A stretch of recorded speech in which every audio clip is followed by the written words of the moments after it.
యేసుక్రీస్తు ప్రభువారి నామం పేరిట అందరికీ శుభాభివందనాలండి.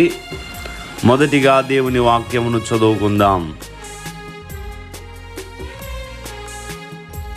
నేను నీకు తోడైయున్నాను గనుక భయపడకుము. ఈ వాక్యము మన వినికిడిలో దీవించబడును గాక. దయచేసి ప్రార్థన చేసుకుందాం.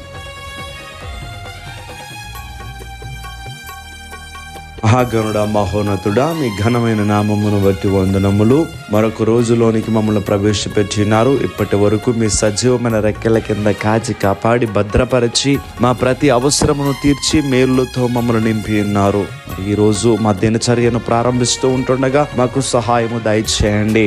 సంతోషము కలిగిన మనసు ఆరోగ్యకారణమని సెలవిచ్చినటువంటి రీతిగా మా హృదయములకు సంతోషము దయచేయి దేవుడవు నీవే. ఈ భూలోకములో ఏది కూడా మాకు సంతోషాన్ని కలుగ చేయలేదు ప్రభువా.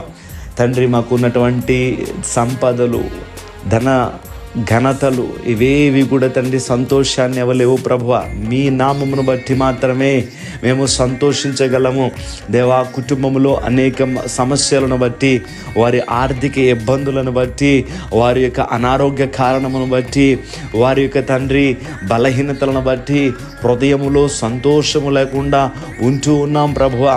మరి ఈ ప్రార్థనలో ఏకీభవించిన బిడ్డల జీవితాల్లో ఎవరైతే చింతతో వేదనతో ఉన్నారో ప్రభువా, అట్టి వారికి సంతోషము దయచేయగలిగిన దేవుడవు నీవే.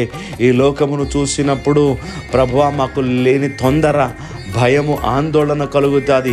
మీ వైపు చూసినప్పుడే మాకు సంతోషము కలిగిన మనసు కలుగుతుంది ప్రభువా. కనుక మీరే సహాయము చేసి నీ బిడ్డల యొక్క ప్రతి అవసరమును కూడా తీర్చమని వేడుకుంటూ ఉన్నాం. ఈరోజు నీ బిడ్డలు వారి పనులు ప్రారంభిస్తూ ఉంటుండగా వారి ప్రయాణములకు మీ కాపుదల దయచేయండి. మరి తండ్రి, ఎవరైతే పనులు చేస్తూ ఉన్నారో వారికి సహాయం దయచేయండి. అలాగనే ప్రభువా, వారి వ్యాపారములకు తోడుగా ఉండండి, వారి ఉద్యోగములకు తోడుగా ఉండండి.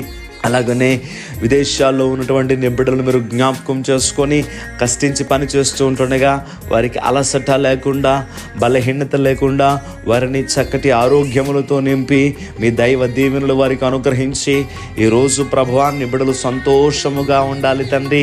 ప్రతి బిడ్డ చేయి పట్టుకుని మీరు నడిపించమని ప్రార్థన చేస్తూ యేసుక్రీస్తు వారి యొక్క నామం పేరట అడిగి వేడుకుంటూ ఉన్నాం మా పరమ తండ్రి. Amen, amen, amen.